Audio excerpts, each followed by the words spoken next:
The release of Trump's mugshot has already started to backfire on the left. Here's a clip. Last night, for the first time in American history, we all collectively laid our eyes on a mugshot of a former president. Donald Trump was officially arrested at Fulton County Jail in Georgia. Unlike with the other 900 indictments, this time they decided to take and publish his mugshot. Now, there was, of course, no legitimate reason to take a mugshot of a former president. The whole purpose of a mugshot is to provide law enforcement with photographic documentation of the suspect so that they know what he looks like. And it makes sense that police, the jail needs to know that. But Donald Trump happens to be the most recognizable and famous person in the world, possibly in the history of the world, arguably. When he shows up for trial, they aren't going to, have to refer back to his mugshot to make sure it's really him. Definitely not. There isn't going to be anyone saying, wait, is that Donald Trump? It's hard to tell. Pull up his mugshot. So why did they take this step? What was the point? The point, of course, was pure humiliation and vengeance. It was also to give the DA, Fani Willis, a political trophy to put on her wall. It's something that she wants to use when she inevitably runs for Senate or governor in a few years, which, of course, we all know she's going to do, and that's a big part of the reason why all this is happening right now. Of course, it all backfired, as it was always destined to. The mugshot instantly became an iconic image, and in all the ways that the left doesn't want it to be an iconic image, and it had exactly the effect that any half-conscious political observer knew it would have, which is rallying the base around Trump. Trump is now fundraising off of the image, and smartly so, and will likely raise many millions of dollars just from the mugshot alone. He already has raised millions. In fact, we could say that if Donald Trump does manage to get elected to the presidency again... The merch is really smart because even people that don't donate to his political campaign or don't generally do it, they'll just go get a shirt. Like I said before, it's like the left might just start donating to Trump inadvertently because they buy his merch. It's like that, the Daily Wire movie. I don't remember which one. This one guy on Twitter, he was like, oh, yeah, this movie's awesome. He found out it was from the Daily Wire, and he's like, oh, I'm sorry. So I could just see them just inadvertently buying Trump merch and donating to his campaign. It's so funny. Fani Willis will be largely responsible for it. She is the most effective campaign manager Trump has ever had, even if unintentionally. But even if this all obviously works to Trump's advantage, that doesn't make it any less outrageous or infuriating. Yep. Nor should we be distracted from the lessons that this moment is trying to teach us. And the most obvious one is that the left they are beyond caring about even the pretense of legitimacy, something they used to pretend to care deeply about. In fact, through this whole ordeal, they're not even acting like they've stopped some grave threat to democracy because they know they've done the exact opposite of that. They are just wielding raw political power for the sole lawless purpose of incarcerating someone who stands a very real chance of winning the presidential election in a little over a year. And that's all this is. And they're not even pretending otherwise now. In fact, many on the left don't want Trump incarcerated. They want him killed. They want him dead. This happened last night. Watch. Just a few minutes ago, Donald Trump, the disgraced ex-president, the frontrunner for the Republican nominee for president, 4 times indicted, departed his golf club in Bedminster, New Jersey. He's en route to Fulton County, Georgia, via Newark Airport, we believe. He will surrender himself for processing at an overcrowded jail with a reputation for violence and neglect. A jail that is accustomed to holding defendants facing charges up to and including violent crimes, where stabbings are frequent. Actually, 3 people have lost their lives over the last month. That jail is where the disgraced ex-president of the United States is heading right now. She can't contain her glee. She really can't. She's so excited. She's openly laughing about people getting shanked in jail as she fantasizes about maybe that will happen to the former president. We've played a lot of demented clips on this show over the years. That one is way up there. Not long ago, Nicole Wallace was running comms for the White House during the Iraq War, and back then she had to pretend to care about the deaths of innocent people at the hands of establishment Washington. Until that happens, these people will do everything they can to silence Donald Trump. MSNBC and CNN, after obsessively covering Trump's trip to Georgia all day, made a point of cutting away from his remarks when he was leaving yesterday. Watch. Oh, great. Regular people's lives are destroyed just by the charge. Just by the charge. Just the mere fact. Oh, here we go.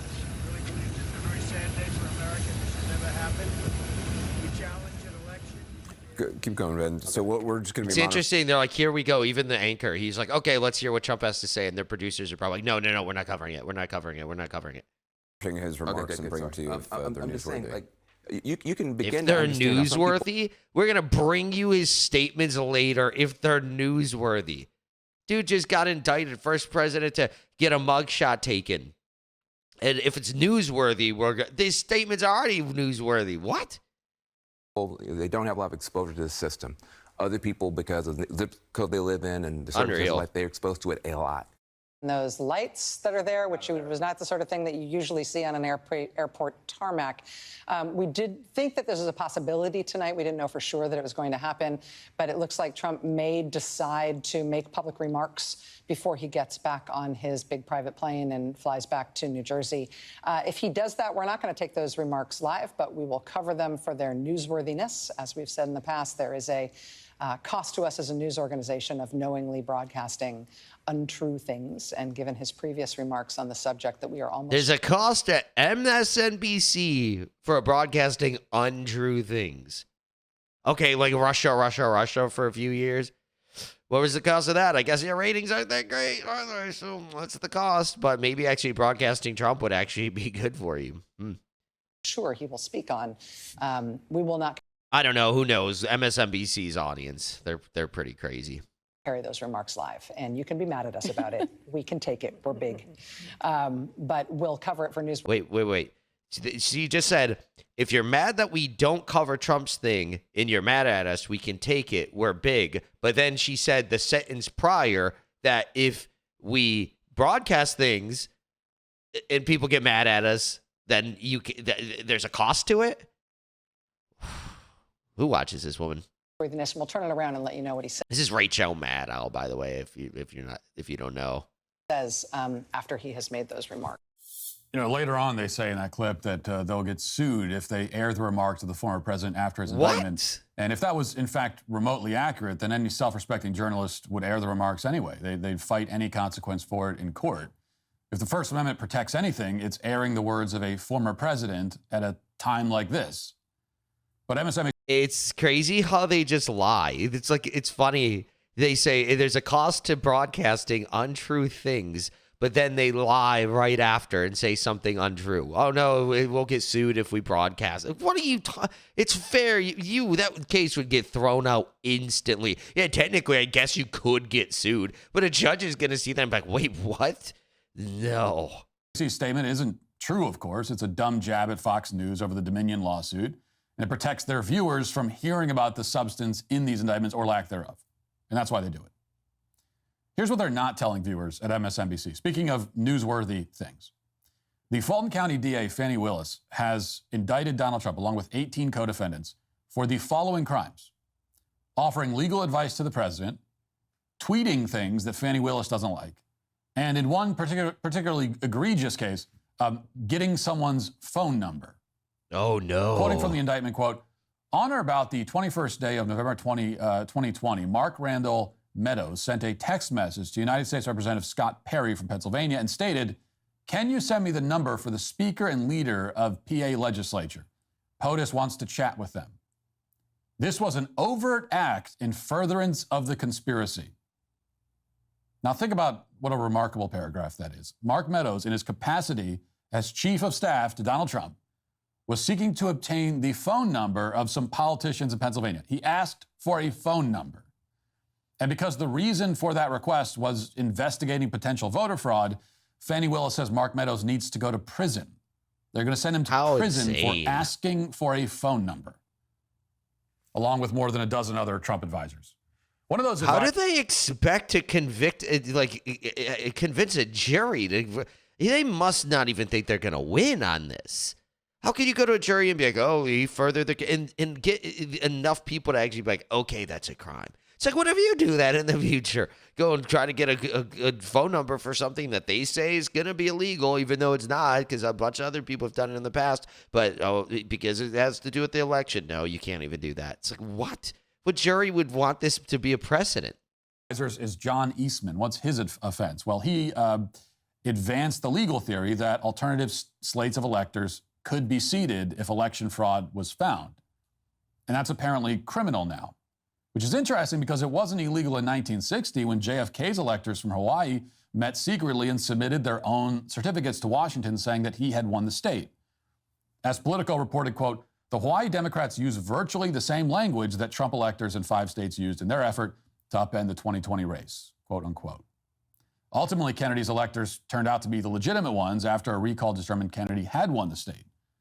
Now, anyone looking at that episode of 1960 would say it's a good thing that alternative electors can be sent to Washington in the case of a recount that actually changes the result of the election. But now that's criminal, apparently.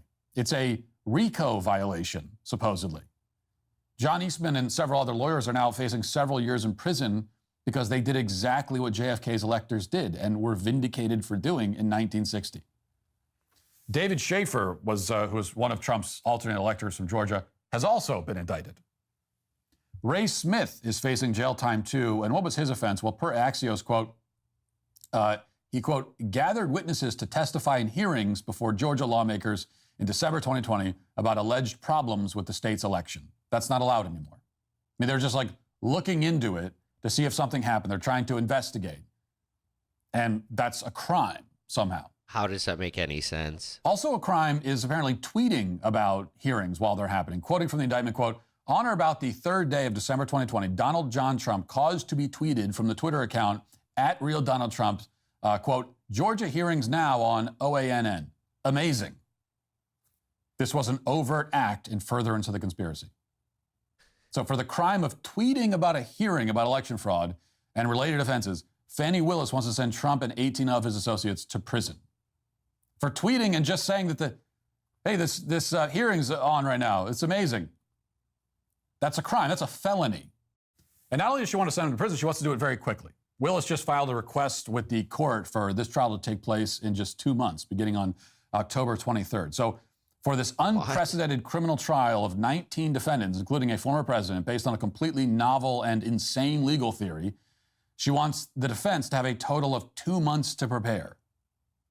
Is that constitutional? I wonder if that's accurate. I'll have to look into that because from what I understand is one of the defendants, not Trump, he filed to go get a speedy trial. But then Trump's lawyers, and he wanted it on that date, October 23rd. But I don't know if Trump's is actually going to be, on that date. Trump's team wants till 2026. Well, no one in the DA's office seems to care. And it's at this point that it's fair to look into the Fulton County DA, Fani Willis, and see what she's all about. Because it's long been known that she's a Democrat and she's an opponent of Donald Trump. And in itself, she that's campaigned not on that. necessarily disqualifying. Everyone, even DAs, have a right to their own political opinions. But Fani Willis has gone far beyond that. Just a year ago, she hosted a fundraiser for a Democratic candidate running against one of the targets of her election investigation, was a state senator named Burt Jones. Jones was one of Trump's alternate electors. And here's how the judge responded when he found out about this fundraiser. Watch. Using the title of your office and having on social media that you, as this political office holder, are holding a fundraiser for the opponent of someone that this political office is investigating. I don't know that it's an actual conflict, but I use that phrase, what were you thinking? Where the prosecutor thought I could prosecute the co-defendant of someone I defended. It's a what are you thinking moment. The optics are horrific. If you are trying to have the public believe that this is a nonpartisan, driven by the facts, and I'm not here to critique decisions, the decision was made, but if we are trying to maintain confidence that this investigation is pursuing facts in a nonpartisan sense, no matter who the district attorney is, we follow the evidence where it goes and ignore the fact that I hosted a fundraiser for the political opponent of someone I've just named a target.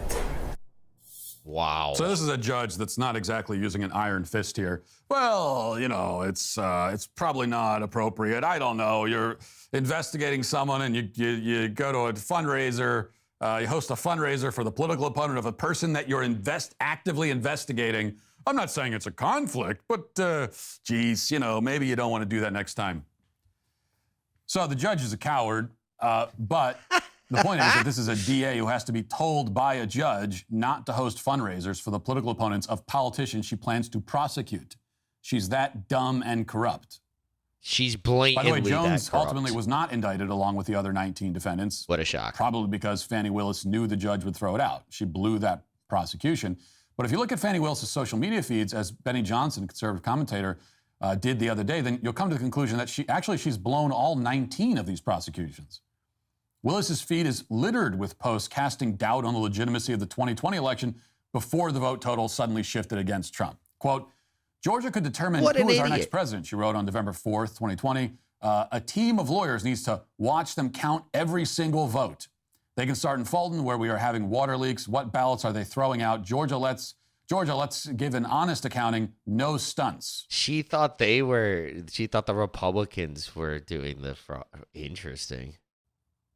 Again, this is the DA now prosecuting Trump for questioning the legitimacy of the election in Georgia. She did. And she was questioning its legitimacy. What? In 2018, Willis said that it was suspicious that local election commissioners hadn't approved a recount of some votes in Fulton County. Quote, you all better start paying attention to what's really going on. She also argued that the Secretary of State, quote, controls elections, adding, quote, I wonder if we yet realize that is an important role. She also posted a lot of BLM propaganda. Of course, she worships Kamala Harris. She owns a mug saying she's a proud Democrat. So we can conclude that Fani Willis is something of a politically motivated election denier. As always, the left is guilty of doing exactly what they accuse their opponents of doing. The obvious point is that Donald Trump's social media posts, if they're criminal, then so are Fani Willis's social media posts. Exactly. If he can go to jail for tweeting stuff, what an idiot. Questioning elections, then she should be in jail right beside him. They're going to show all this to the jury, and this is just this is election interference at its roots. Right? How are you going to even she doesn't think she can convince a jury of this, because that's what the defense is going to say. If Matt Walsh knows it, Trump's defense definitely knows it. They're going to be like, hey, you did the same thing. What are you talking about? Her prosecution of Donald Trump based on her posts is an overt act in furtherance of her conspiracy to keep Donald Trump out of the White House. Now, will Republicans indict Fani Willis? If Republicans retake the federal government, will they jail her for election interference? Well, you ask any conservative right now, and they'll tell you that that'll never happen. And they're probably right. We're seeing a vast difference in tactics right now, let's say, between the two major political parties. Conservatives would never dream of doing any of this. They would never dream of dragging, say, George Soros into court on some pretext, for the sole purpose of harassing him. Liberals, on the other hand, have no problem suing Elon Musk for not hiring enough refugees. They relish every opportunity to use state power to punish their opponents. Republicans, on the other hand, don't have the backbone for it. They don't have the backbone to play this kind of game, to fight fire with fire. They never have. They're not doing it now. And that just means that with each passing month, the left is getting more comfortable. They're getting more comfortable being the only ones who are fighting this way. Yeah, if Republicans take back the federal government, they just have to do this, because this is going to keep getting crazier. In another 5 years, it's going to even be nuts. But I think Trump is going to really push for it. He realized with Bill Barr at the end of his presidency, hey, you could do a temporary one. It's easier, so you can fire him, because Jeff Sessions, he hated him for years, and he couldn't get rid of him for whatever reason.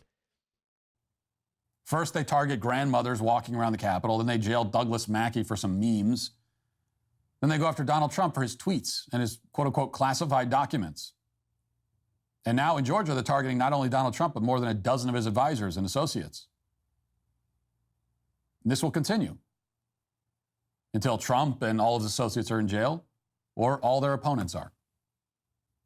After this latest indictment, it's time to stop pretending otherwise. Yep. Exactly. It's insane. I mean, I don't like it either, that you have to go. I don't know. It depends. Like, the election interference and stuff is so blatant. Go after him for this. If it's just some trumped up charges, I don't think you should do that.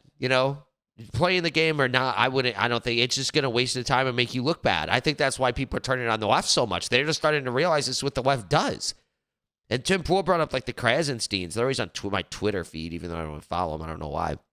Always on my notifications.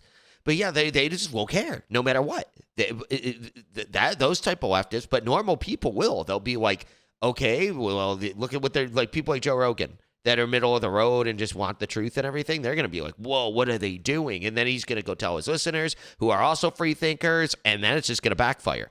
I think they're pushing way too hard on Trump. They're just that scared. They're panicking but then they want to fundraise too. If Fani Willis is just thinking this is going to make her career, where it could just end her life essentially if she goes to prison. She goes to prison for 10 years. She loses her ability to practice law. That'll just ruin her life.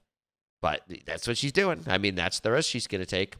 But yeah, I guess if Trump does get reelected, hopefully he will do something more to like stop this. Because like I was discussing earlier, it's like, how are you going to prevent this from happening? If everyone's just always committing crimes against you and you just sit there and lay down and let it happen. Like if someone mugs you every day at the same time, the same place, and you don't do anything, you don't call the police, you just let them have the money, and they're just going to do it every time. But if you defend yourself, call the police or something, they're going to stop because they're going to make there's consequences. But if they could just get what they want with no consequences, why would they stop?